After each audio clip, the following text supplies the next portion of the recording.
Hi and welcome back, Lady Joyful here, and I'm so glad you could join me today for this 10 cards 1 kit video with the Love From Lizi June 2018 card kit. I'm going to jump right into the cards. This first I'm using one of the cut parts from the 12x12 cut apart sheet. This one has lots of little sewing machines on it and a sentiment at the bottom, but I will be covering that up. So I used double-sided tape to adhere that to a cerise pink card base, and then I'm using the kind of tape measure patterned grosgrain ribbon and adhering that across the card base with double-sided tape. I trimmed the overhanging pieces off. Then I'm adding 2 pieces of the glossy finish chipboard stickers or self-adhesive chipboard pieces. I'm using the stitched banner and then the sewing machine because I felt that went well with the background paper. So I just pressed those into place, and then to finish off I'm using one of the little sparkly hearts. These are also self-adhesive, and I stuck that over the handle, whatever you call it, on the sewing machine, which completes my first card.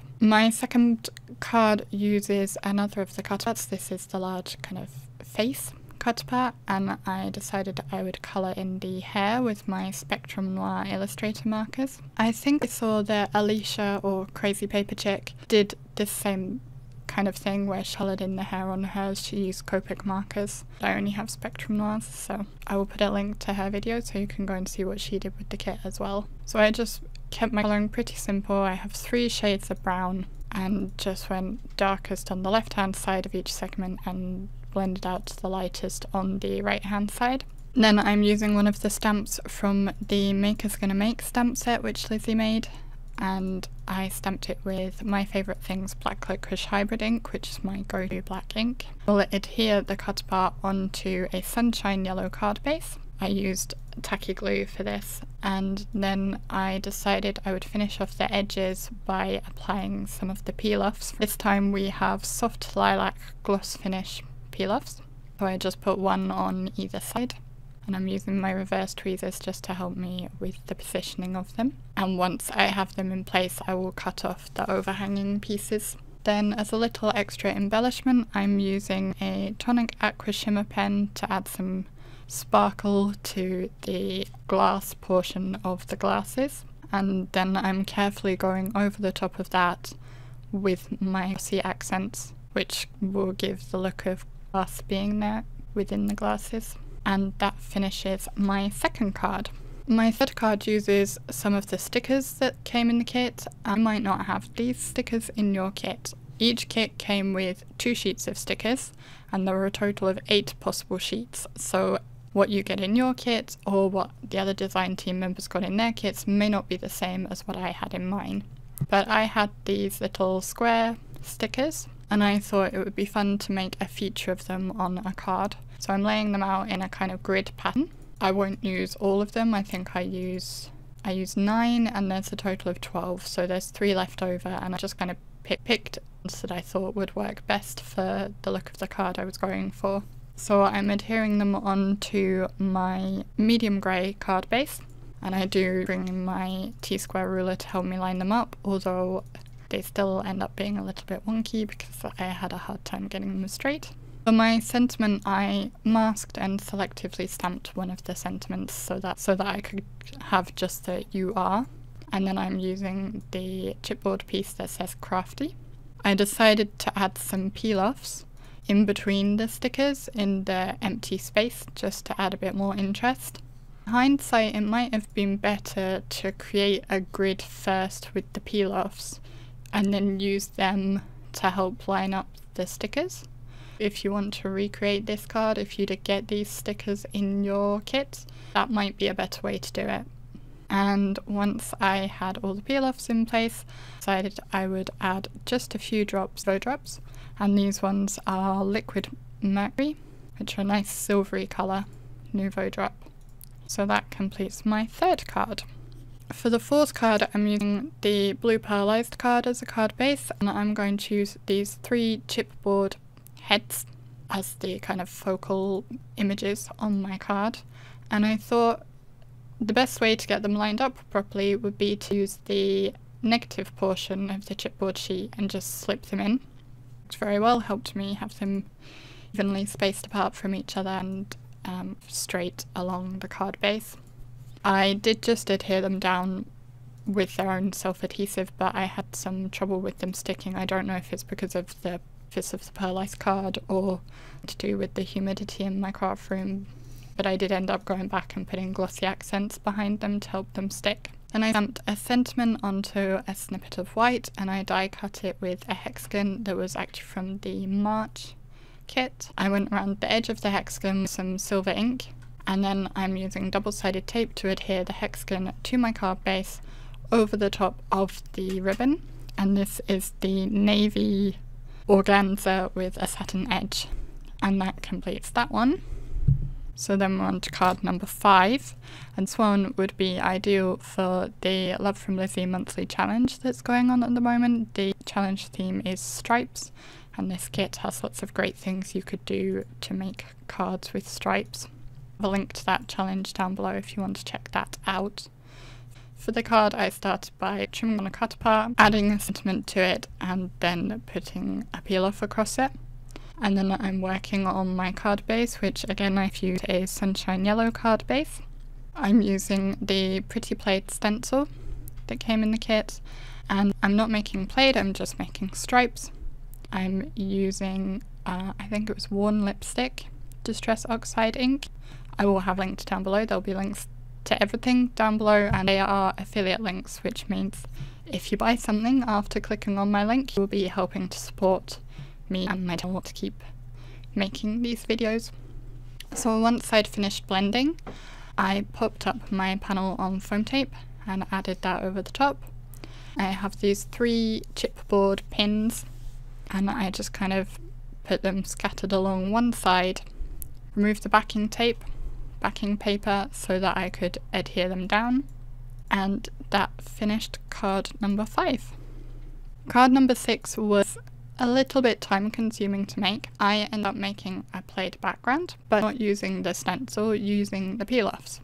I lined up my cerise card base on my grid mat, and I'm using the line on my grid mat as a guide to where to place all my peel-offs. And I'm moving along one square each time. So there's each square is a centimetre on my grid mat, so basically there's a centimetre gap between each peel-off. I started with the widest peel-off in the centre, and then I have the narrowest peel-off on either side of them. Initially I was thinking maybe I just want to do that, but in the end I do want to do a complete background with these. So then next I put the medium-sized peel-offs on either side of the ones I've done so far. So from edge to edge it goes medium, narrow, wide, narrow, medium. And then if you consider the 5 peel-offs to be a strip, I then, between each strip of 5, moved along, I think 4 squares, so 4 centimetres, before creating the next strip to have a nice gap in between them. So here is where I will measure and move along 4 squares. And then I will start repeating the pattern that I had done originally and lay those across the base. And again, when I completed those 3 strips, I was considering maybe I'd just leave it like that, but I decided to go for the complete plaid look. So I turned the card around on its side and repeated the process of the pattern going along perpendicular to the first strips I had made. And again, I'm doing the exact same pattern, so it's widest, narrowest, and then medium one from centre to edge. And I did find my reverse tweezers a big help, because it's not always easy to get them perfectly straight first try, so it really helped in making sure I could get them properly lined back up. Once I'd completed my background, I took one of the cut parts, one of the smaller cut parts. I have put foam tape on the back. I will position that kind of centrally on my card base. I then went through all the chipboard stickers and worked out a few I wanted to add to the card. The ones that worked best with the design and the colour scheme and with each other would be the paintbrush, one of the pencils, the paint tube, which I played around with deciding which way up I would put it, and then also the scissors, just putting those into place with the self-adhesive backing that they have. And that completes card number 6. Card number 7 is using one of the larger cut parts, and I'm starting by using the stencil again. I'm using the kind of dashed look part of the stencil, and I'm using some silver pigment ink. This is just a very cheap off-brand pigment ink. I don't have a link for it because I don't even know where I got it from. It doesn't have a name on it. I have quite a few different colours of these pigment inks and they're not very good, but they work reasonably well for sponging techniques, for example. To add some colour to the letters on the cut part, I decided I would add a kind of ombre gradient to them. Using 2 blue Spectrum Noir markers, and starting with the darker one at the bottom and then the lighter one going from where the dark one finished to almost the top of the letters, so effectively you get 3 colours, dark to medium to light. I then decided to add some of the sequins. These are the Midnight Lagoon sequin mix. I only used the kind of grey, blue and teal ones, none of the creamy coloured ones. And I used Glossy Accents to adhere those into place. And then to add a bit of extra interest, I'm adding liquid Mercury Nuvo drops into the centre of the largest sequins, as well as a few just as other embellishment dots. Then I'm adding some more interest to the letters by adding some glossy accents over the areas that I had coloured. And that will complete my 7th card. For card number 8, I decided to get very inky, and if you follow me on Instagram you will have seen the result of my very inky fingers, which as I'm doing this voiceover they are still very slightly inky. The Pretty Plaid stencil and 2 colours of Distress Oxides. I'm starting with Mermaid Lagoon, and I'm trying to be quite random with my widths and the spacing between them. And then I'm going in with the second colour, which is Cracked Pistachio, and again I'm trying to be quite random with the spacing and how it interacts with the Mermaid Lagoon, I guess. In some places it even overlaps it slightly. So I just worked along until I was happy with the stripes. Then I turned my stencil around and I'm going along the other way, and this time I did the cracked pistachio first as I was still using it, and then I went on to adding the Mermaid Lagoon afterwards. Shift a bit, so this big one is quite wonky, but in the end I don't think it's too noticeable. Having the negative portion to the stencil really does help how much tape you need to use to mask off the other sections. Although I think I could have used some better tape to hold it in place because mine kept shifting. Now I'm going to use one of the doilies that came in the kit, and I'll be honest, this was one of the items, all 3 of the doilies, I was thinking I wouldn't use at all. They're not really my style, but I decided I had to try. So I'm using some tacky glue to adhere that to my card base, and this sentiment is from one of the cut parts which I trimmed down to just have the sentiment. Then I'm also going to decorate with some chipboard stickers. So I just checked where I wanted that, and I will add foam tape on the back of this one as well because that's overlapping the sentiment panel. And I'm not going to adhere it into place yet.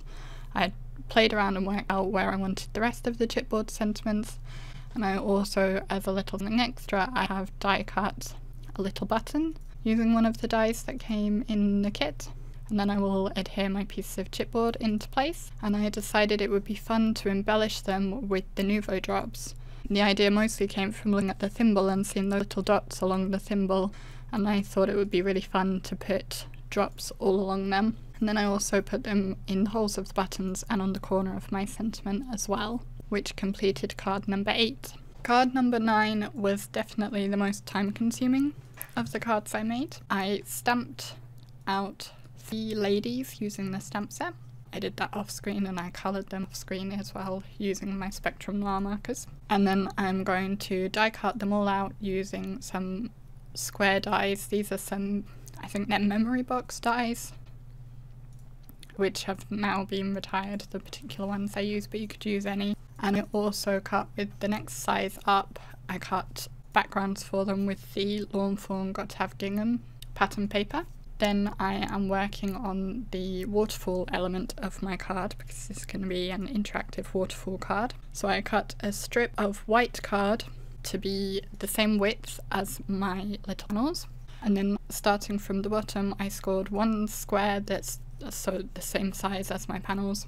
And then I scored 2 more lines, each a centimetre up, and I'm just folding and creasing those well. I will then add the panel that I want to be my bottommost panel, and I'm adhering that with double-sided tape over the back of the square. The next panel gets adhered just to the, I think I did centimetre wide strip, and the same with the third one, and here you can kind of see how the mechanism will work. I decided the flower button would make a good pull tab at the bottom of the mechanism, so I partially die cut that into the bottom of the strip after measuring how long I needed it to be, and then I'm going to just carefully cut away the excess. I also cut the flower from a piece of the blue gingham paper. This is the same colour as the top panel on my card, the topmost waterfall panels, so I adhered that over the top of the button on the strip, and I'm using the 2 arrow stickers. I thought they helped to highlight the action. I decided to add some foam tape behind the bottommost image of the waterfall, and this foam tape is not going to be adhering down, it's just for support, so that backing tape is not going to come off. I did actually peel away the one nearest the crease in the end because it was interfering with the mechanism a bit. I'm then going to adhere the bottommost part of that bottommost panel onto my strip, and this strip is an offcut snippet of the cut apart that I used on the previous card. And there is foam tape on either ends of that as well, and those end pieces will have the backing tape removed because that's what adheres to the card base. I used Heffy Doodle's Interactively Yours to add pull here just to the very bottom of that flower button, which actually fit really nicely, and I've also added my sentiment on there, and that completes my card. I think actually it would have worked better if I hadn't used the foam tape. If I just adhered this strip flat to the card base, it probably would have worked better. Card number 10 is a very simple one. I have the bottom strip is a leftover from a previous cut part that I trimmed down, and then the wood grain panel is another one of the cut parts, so I'm just adhering them flat to the pearlized blue card base with double-sided adhesive. I played around a bit to work out which way up I wanted the larger panel and adhered that into place. I then added some narrow strips of double-sided tape along the centre of those panels in the gap, and I will add the lilac gingham along here, which nicely fills the area between the 2 panels and helps give them a more kind of cohesive look. So I'll press that into place, and then I'll trim off the overhanging pieces, and then I'm going to add one of the gingham bows. These are another thing that I wasn't sure if I would use from the kit because I don't tend to use bows much, so I just weighted that down to help it set into place. And then the top panel has these kind of circle pieces in the picture, and I decided I would fill those with Nuvo drops as extra embellishment, so I'm using the liquid Mercury drops again and just filling in each of those, and that completes my final card. That was a really simple one. So that's all 10 of my cards, and you can find more information over on my blog. I'll have a link for that down below. There are also close-up pictures as well. Thank you for watching this video, for liking and commenting. You can subscribe if you want to see more of my videos by clicking the button on screen, and there's also a link to subscribe to the Love From Lizi channel as well. You can also see some other videos here that you may be interested in. Thanks for watching, and I will see you next time. Bye!